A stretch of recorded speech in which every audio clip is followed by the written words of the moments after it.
My mother saw Northern Ireland pass through momentous and historic changes. Through all those years, she never ceased to pray for the best of times for this place and its people. That was an emotional King Charles III paying his first official visit as monarch to Northern Ireland. Officials there offered sincere condolences on the passing of the Queen and offered warm words of respect. And I'm quoting here, she personally demonstrated how individual acts of positive leadership can help bring down barriers and encourage reconciliation. That country, of course, has what's best described as a complicated relationship with the Crown. Our guest this evening is actually a member of Parliament in Northern Ireland, a veteran Sinn Féin politician who's in our region as part of a tour you're going to learn about in a moment. But first, we are very happy to welcome MichelleGildernewCTVNewsAtlantic to the program. I want to thank you so much for coming in tonight. Bruce, it's lovely to be here. I have to ask you first about your personal thoughts on the passing of Queen Elizabeth II. Yeah, the Queen Elizabeth came to Ireland a number of years ago, went to the Garden of Remembrance and paid her respects to the Irish Republican dead, and certainly that was a step towards that reconciliation that you've just talked about. So we've been, we understand that there's a nation and a family in mourning, and this is a difficult time for people, our nearest neighbours in Britain. But when you saw King Charles there arriving in Belfast, he was greeted by the Sinn Féin Speaker, Alec Maskey, by the Sinn Féin First Minister designate, Michelle O'Neill, and by the Sinn Féin Mayor of Belfast. So I think there's been a great deal of respect and warmth, and we understand that this is a nation in mourning, and we want to be very respectful of the Queen, and she's certainly the longest reigning monarch that we'll ever see in Britain. But there's interesting times ahead, I think, not just with our relationship with Britain, but relationships across Europe and around the world. Would you expect anything to change under his leadership as opposed to hers? I don't think so. In terms of the monarchy, no, I don't think so. But I think he understands the position that Sinn Féin are in, and the fact that we are a Republican Party, that we, don't necessarily support any kind of a monarchy. But we also want to very respectfully wish him well in his reign, but we want to ensure that Irish unity comes during that reign, and that we can re-establish a 32-county Irish Republic in Ireland. And, I think he knows where we're coming from on that. Sure. Your party, as you say, seeks to unify the Irish and end British influence in your country. Is that goal any closer in 2022, do you think? It really is, Bruce. A few years ago, we had the Brexit referendum where people were asked to choose between staying in the union with the EU. The Europeans, the European Union. So the majority of people in the north of Ireland voted to remain, but that vote has been just overruled by the sheer numbers in Britain. And Britain voted to leave the EU. We didn't, and we've been taken out of it against our will. Right. So we're on an island with a landmass with, 5 miles down the road from my home, you're in the European Union, yet we're not. Right. So there's all sorts of difficulties. What we have seen since that referendum is people who previously would have been very content with the status quo, happy to be part of the United Kingdom, who now recognise that the union that they want to belong to is the European Union. Right. And Brexit has changed a lot of people's minds on the constitutional question. So it's tearing the country further apart? No, it's actually bringing the country together. Right. It's bringing Ireland together.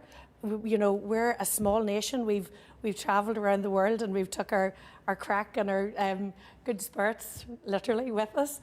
But Ireland, a partitioned Ireland never made sense. Partition failed every single individual on the island of Ireland, whether you were in the north or the south.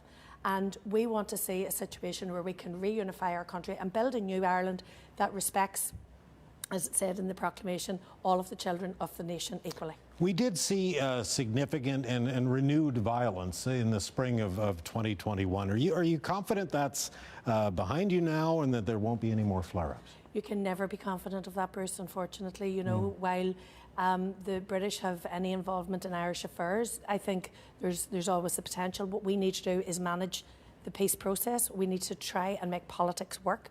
And we need to reach out, and we have certainly, you've seen us doing that over the years. We have made it made a very genuine effort to bring people with us, and we don't want unionists to feel that they've been coerced into unity. We want to bring them, be persuaders for unity, bring them with us, and ensure that they're part of building that new Ireland. It's very important that people feel at home in Ireland, and under the Good Friday Agreement, we're able to be Irish, British or both, and we imagine that situation continuing in the future, and we want to see a more liberal, pluralist Ireland for the people of our nation who have suffered so much as a result of that relationship with Britain.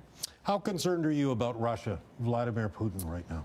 I think we all, you know, whatever happens around the globe, we are concerned. What's happening in Ukraine at the minute is awful, and watching those scenes have been terrible. But you know, it just brings home the whole issue of our dependence on fossil fuels, on gas and coal, and that's a difficulty. But we're an island on the western seaboard. We should be the renewable capital of Europe. We should be able to help to provide some of that energy. So I think there's exciting opportunities, Bruce, and with Mary Lou McDonald as Taoiseach, because I think we're going to see a situation in the next few years, in the next government in Ireland, Mary Lou McDonald, the leader of Sinn Féin, will lead that government.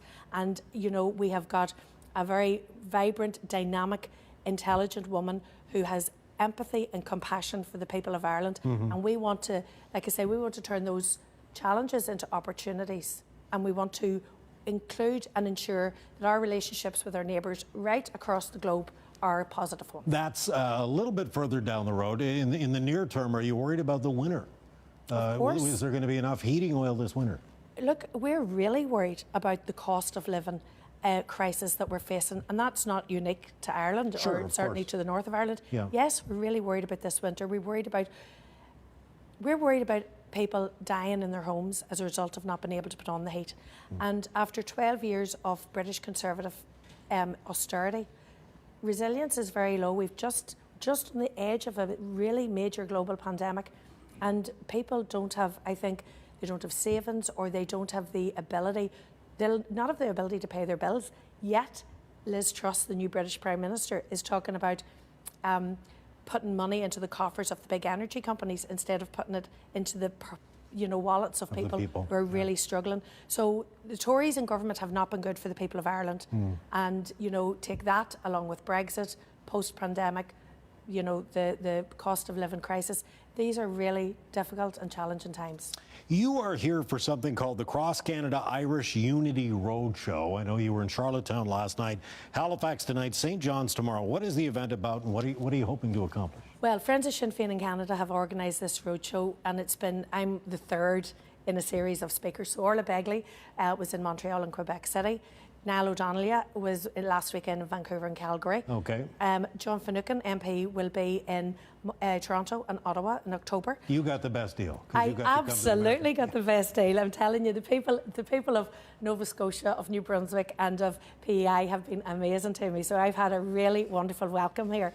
But I've definitely got the best deal. But we are helping to, again, bring that message, Irish unity, as envisaged by Republicans for decades, and there was a referendum put into the Good Friday Agreement almost 25 years, a referendum on the constitutional question. That referendum still hasn't happened.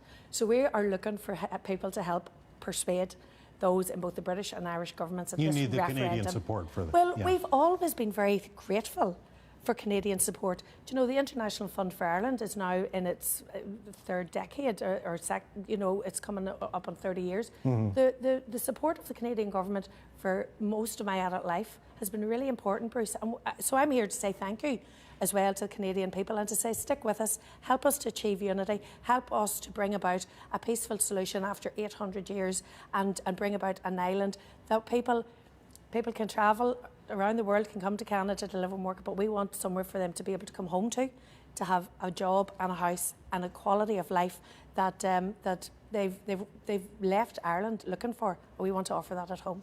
Michelle, it's been a pleasure talking to you. I want to thank you so much for joining us tonight. Thanks a million.